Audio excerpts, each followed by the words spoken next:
Hello and welcome back to another episode of Cyber Voices, the official podcast of the Australian Information Security Association, otherwise known as AISA.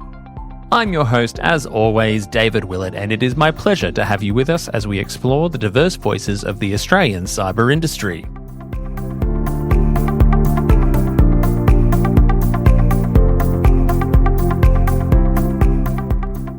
Welcome back to Cyber Voices. It's David Willett here again. We are backstage at Canberra CyberCon 2025, and I am joined by the wonderful James Pemberton, chair of our Tasmanian branch for AISA. James, welcome to Cyber Voices. Hey, thanks for having me. How's it going? Yeah, really good. Thank you. Really good. How are things going down in wonderful Hobart? You are Hobart-based, right? Yeah. I'm based in Hobart. I grew up north in Launceston, but I've lived down there for about 11, 12 years almost now, something like that. So incredible. Long enough that I'm starting to forget how long I've lived there for. So, yeah. Well, thank you for taking the time to come up and join us here in Canberra for a few days. And also thank you for the work you're doing as a chair of one of our branches. I don't know if members really sometimes have a full appreciation of just how important the branches are and the work that the branch committees do to really keep AISA alive and to create value for our members throughout the year and in between conferences and sec days and all the other cool stuff that we have going on a national level. I want to do a bit of a profile on yourself and find out how long have you been in the branch for? How long have you been an AISA member? And maybe a little bit about your journey to becoming the chair. Yep. Yeah, for sure. So I think I started in cybersecurity maybe in about 2015, 2016. So I think I was prompted to be a AISA member, just sort of coming into the industry as an initiate from like service desk from my then manager at the time at my first cybersecurity job, effectively. Back then we did have a Tasmanian presence. It was mostly a Hobart presence, but the meetings were fairly few and far between, but I did generally go to those when they popped up. And then I think I did go to my first AGM in 2016 as well, I think it was. All the dates are a bit fuzzy. That's all right. We don't need an exact timeline. That was sort of like a good introduction to see how like the organisation worked. Like I'd never been for an AGM or sort of been part of any association or anything like that before. So that was kind of eye-opening. And I think within maybe like 2017, 2018, somewhere around that point, I kind of just went up to the branch executive at the time and just said sort of like, hey, look, I'm interested in helping out. If you ever need me to do anything, I'm all ears. And so they were like, yeah, that's great. So I started to assist them with putting on some events over the couple of years. I think maybe at about 2019, I sort of took over, I guess, a little bit more all-encompassing. So the branch exec at the time, they were predominantly working out of Perth in Western Australia. So they obviously had limited availability. So I naturally kind of just sort of started in the committee. I did the committee work for a while. I was then bumped up to the deputy chair, but I was effectively running pretty much the member events and everything else from that point onwards. And then I guess about after a year of that, I took over as the branch executive. And then I think I'm in my fourth now as a branch exec. So it's been pretty good. It's been like really rewarding so far. Done a lot of cool things. That's a long, illustrious volunteer career as well. That's you're almost at the 10-year mark. Yeah. And we were at the gala dinner for the conference last night at Parliament House, and my colleague on the board, Craig, said that we are an association of volunteers, and I know from personal experience it's a real labour of love, and I've only been doing it for a year and a half. So what motivates you to want to give up so much of your time and put so much energy into AISA and specifically into the Tasmanian branch? Yeah, I think it's really interesting. Actually, we're at an International Women's Day event couple of weeks ago, and there was a panelist there that was talking about getting involved in the community and getting involved in volunteering is like a really good pathway to enable you to be able to control the input of your own professional career. When they said that, I thought that was a really interesting perspective that I agreed with a lot, in terms of like, I don't personally have this issue, but like some people feel sort of maybe slowed down or they've run out of interesting things to do within their own careers if they've been doing it for long enough. Mm. And I think volunteering and giving back to the community is a really great way that you can control the input from yourself and get reward out of that. So I think that's kind of the approach I take. And again, the obvious things of like it feels good to give back and to provide a space for like-minded individuals to get together and talk. So, yeah. I love that. Yeah. I use the term labor of love then, but yeah, it's always about giving back for the most part. I think when you are doing volunteering in any capacity, especially to a community like the one that ACE serves as well. What have been some of your highlights? I think probably the one highlight for me is probably the sort of the membership growth or equating to the community growth. So when I sort of took over a full time, I think we were officially at about 48 members. So within Tasmania, and I just had a look just now at our membership stats. We're currently at 208. Impressive. So since I guess sometime between 2019 and now, we've kind of had is that 300% increase, maybe more in membership growth, which I think is really good. And obviously Tasmania being a small space, and we are kind of predominantly focused on the south. We kind of reached the top point of sort of like our growth, I guess, in cybersecurity and IT. We're kind of like reaching out to other industries of people that might be like tangentially interested. So other careers like mineral and mining and things like that. Obviously, I'd like to focus more on the north of the state as well, because I do know that there are some community elements and talent up there that definitely would be great to have them involved. So I think that's the big from a measurable metric side. I think that's the thing that's most I like the most. And I think the other thing is just giving people like a consistent community space to be able to meet up fairly regularly and just talk to their peers and learn something and socialize. So yeah, you can't argue with a 300% increase. That's pretty good. I hope that number's right. I'm not very good at maths. So yeah, I mean, 200 is a solid number. As you said, Tasmania is a smaller community when it comes to cybersecurity. I've never been to Tasmania myself, but I could imagine it is a smaller audience, but probably a little bit more of a captive one, I would imagine as well, right? Yeah, so I think any membership base sort of has its core attendees that show up fairly regularly. We also have University of Tasmania that they're running their sort of their educational programs there. So we do also sort of get like the ebb and flow of students coming in and out. But so I think we get a good mix of the two, but I think there are some sort of like anchor points as well, which I think is very valuable, at least for the students of like there's some like seasoned professionals and people with experience that are kind of acting as like I guess a little bit of an anchor point for people who are wanting to come in as well. So I think that's pretty valuable. And again, going back to what we were talking about before, it also gives the members an opportunity to kind of give back in their own way as well to help those students out too. So yeah, that's quite a nice sort of cyclical kind of almost symbiotic kind of thing you've got going on there with your members. It's great. And because we are a smaller branch, I think it's a more, I guess, there's more opportunity for contribution from the members as well. Like I'm a big sort of like supporter of putting on like panel events. Sometimes we just have panel events amongst the membership just to get some people in to talk about their careers and talk about certain topics. We've done that a few times. We recently just had a student event for University of Tasmania, actually. So basically, we're just giving the opportunity for the students there to just get access to a wide range of like the domains within cybersecurity. Because like I think the educational pathways can they naturally send students down like a couple of paths just based on the material that is available to study there. But like there's plenty of other options like the GRC side and the marketing communication side as well. So actually, putting people who work in those areas in front of students so students can kind of figure out for themselves, like, okay, I'm not just limited to being like a pen tester and a coder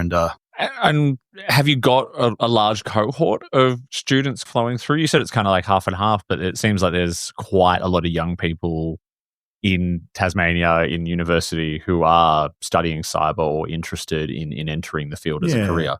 Yeah, I'd say it's maybe about like 30 to 40% of the membership base that sort of by composition, I guess. And that's split between sort of like TAFE students, and then we've got the university students as well. But obviously the university students is kind of like a wide area as well, because like we sort of absorb not just the cyber people studying cybersecurity, but the people studying like IT as well, just kind of them kind of coming in and seeing if that's something that interests them as well. So yeah, so they're not like a majority part of the membership, but they're a large enough component of the membership base that I think they deserve catering to. And I think this year we're definitely getting a little bit more intentional in terms of like trying to provide value to that subset of the members as well. And it goes back to what I was saying before of like also using the talent and expertise of the existing member base to help transfer knowledge into people that are potentially coming into the industry as well. So yeah, we did, like I said before, we just held a University of Tasmania based event for the university students, and later this year we're looking to hold a TAFE, a specific event as well, to sort of do the same thing for the TAFE students as well, because they're kind of like a little bit different audiences to some degree, so kind of separating. Oh, how challenging is that as a branch chair to keep it fresh, keep it engaging? It's kind of, I think this year we've been a little bit more intentional with it. I think probably one of the added benefits of being sort of like a quote unquote more isolated branch than compared, just by the fact that we live on an island that's separated from the rest of Australia, geographically isolated. I think one of the kind of the positives of that of people are generally just grateful that things are happening. So in terms of like satisfying sort of like the desires of what the membership wants, I don't think it's ever been particularly hard, but we do definitely do check-ins to kind of find out what people are interested in. Earlier this year, we sort of did a bit of a feedback session. So we do like a year in review to see like how things were going last year, just from like an industry sense. We also use that as an opportunity to gather feedback from members to see what they want. But like a lot of our events is really sort of like organized around like opportunity as well. Like people come down to Tasmania. People like having an excuse to come down to Tasmania just for like tourism reasons and coming and having a look around. So a lot of our planning and the delivery of our events is kind of like, I guess, not off the cuff, but it's like it's short-term planning and taking advantage of opportunities as they present. And I think generally everyone's always pretty thankful that like, there is someone there doing that. And we have had some pretty interesting guests come down. And I think the other thing as well is like, due to that isolation as well, it gives you a better opportunity. It gives you an opportunity to focus on sharing information within the community as well. I'm pretty sure it's almost a tick at this point, but pretty much every single branch meeting I have, like I always say, if someone within the community is looking to present, we're always welcome to have people within the community come and present. And it's quite an interesting thing where like the amount of times I've been talking to someone and they're like, oh, I kind of want to talk about this, but I don't think it'll be interesting. And I'm always like, every single time someone says that, and they present, it always ends up being really interesting. And so I think people think that they don't have anything to say or to share, but they always do. And like I said, like people just like hearing their peers, stories effectively. Like we've run a bunch of cybersecurity, I guess, like postmortems for like companies in Tasmania that have been, victims of cyber attacks. And those are like some of the most valuable events that we give to our members. I think we're sponges for knowledge and information in cybersecurity and technology in general. I think in the cyber field, a lot of us, we may pretend to be experts or put on a brave face, but we're all learning in this very rapidly evolving space at the same time. So it sounds like you've really tapped into that need to want to explore other ways of doing things, different ways of thinking, and that wonderful thought leadership that I think we bring out with our ASA members. I think it helps kind of like, I guess, erode some of the like perfect image that you see on the outside, right? And it makes it more relatable for everyone to see that we're kind of, we're all dealing with the same problems. We've all got risks within our, prospective companies or employers or whatever. And, whilst things might look, all great and wonderful from the outside, internally, like, the reality is just the same as anyone else. So I think it's a good opportunity to sort of like, help people realize that we're sort of all within the same boat. Volunteering can be tough for some people because you do have your day job and your personal lives. Like I know in my own experience, even coming to Canberra my partner gets confused. Like, are you going for work or are you going for ACER work or in quotation marks? But you said at the beginning, volunteering is a wonderful way of giving back to the community, and it's a bit of an enriching experience for you as an individual, and it can actually help you out in your career too. How has your time as a volunteer really helped develop you? How has that helped you in your day job, in your personal life? What has volunteering given you? Yeah, I think it's just the exposure to like other people, I think, and that's exposing yourselves to other opinions, ways of doing things, perspectives, like either if it's from people sharing their stories, it's from like international or sort of like mainland Australia, people flying in and sharing this information. It's about you're exposing yourselves to different types of people. Then there's just like endless learning opportunities there to see how people do things one way, what works, what doesn't work, what might work for one organization, might not work for the other. And I think sort of to finish it off, what advice would you give to anyone out there who wants to get involved or is thinking of doing some volunteer work for ACER either in Tasmania or anywhere in one of our branches across the country? Yeah, I think it's quite an interesting thing of like, I'll go back to the way that I started. I just went up and asked. And just said, hey, I'm looking to help out. I think if you're feeling like you want to help out and give back, probably the first thing to do is really just to, just go and ask someone and just say, hey, do you need help? Now, they might come back and say, look, thanks for your sort of interest, but we're not looking for anyone now, but at least planting that seed might pay off in the future. I think it's kind of important if you are going to do that to really have a think about kind of what you were saying before is like, at least within the context of ACER, it is volunteering. And you've really just got to sort of measure up, your own life priorities in terms of where volunteering sits on that hierarchy of priorities. I'm pretty upfront with sort of like the committee members and stuff. It's like, okay, look, I understand this is volunteering and there's pretty much everything else comes first, family, personal life, work, etc. Like that stuff all kind of, takes precedence as you would expect.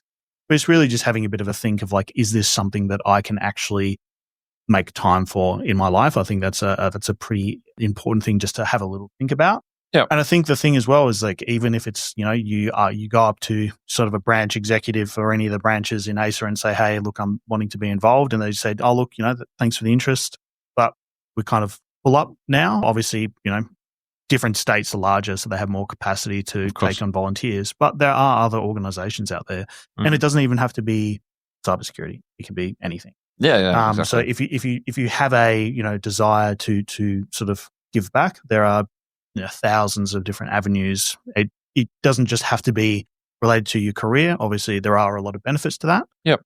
But yeah, I think in summary, just if you're interested in being involved, just ask someone politely.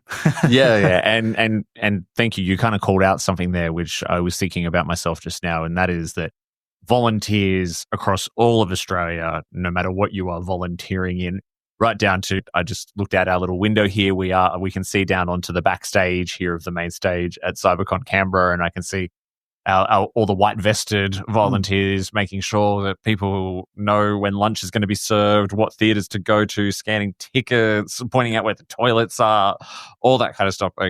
And that's not just this event, that's all kinds of events, all kinds of community stuff. Like volunteers, amazing people. And I think to what you said, James, you can have a little bit of time. If you just want to give up a few hours a week or a month or a year or just one-off or longer-term engagements like you and I do, there are lots of opportunities out there. And I think for our listeners who have maybe been thinking about getting involved in ACER in some way or another, I think your advice is perfect. You can just go and ask. Yep.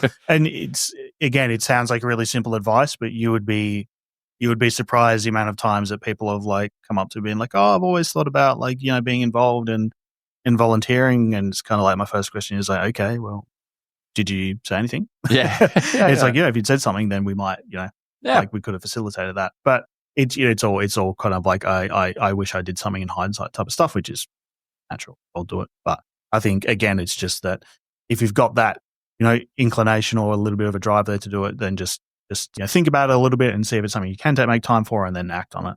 I think from a selfish perspective, I guess from like the ACER as an organization, it's like we want good volunteers as well. So absolutely, yeah. We do it for the right reasons, as I think you kind of said, right? Fine. And when I first started doing volunteer work, someone gave me really good advice. Is that was find something that you are passionate about, right? Because you are giving up your time for free, but if you find something that you're passionate about, you'll be more compelled to do it. And therefore you will get more back in return, not in any kind of financial sense, but in terms of the experience you get and the development you get. Yeah, it's quite an interesting. It's a little bit of a tricky thing to think about, I guess, like mentally in terms of like how do you ensure that your own motivations are within the right headspace, right? It's you want to do it for the right reasons, but I think it's also important to acknowledge that you do get benefit out of it, as we mentioned before. Like there's just the learning opportunities, just the people you get to meet opportunities, invaluable. Even just within your local community. Obviously, I get afforded the opportunity to come to things like CyberCon Canberra, where you just meet all sorts of amazing people. You get to see great presentations. It's not without its perks. Perks. Yeah. But again, it's like having a clear delineation between, these things are perks and they are valuable, but making sure you are doing it community first, and it's about giving back first. Definitely. Well, thank you so much for all the work you were doing for ACER in general, and specifically for our Tasmanian members. So to our listeners down in Hobart or in Tassie in general, get in touch with James and his team, because it sounds like there is plenty coming up to get involved with. James, thank you so much for sharing your voice with us today. Yeah, thanks for having me.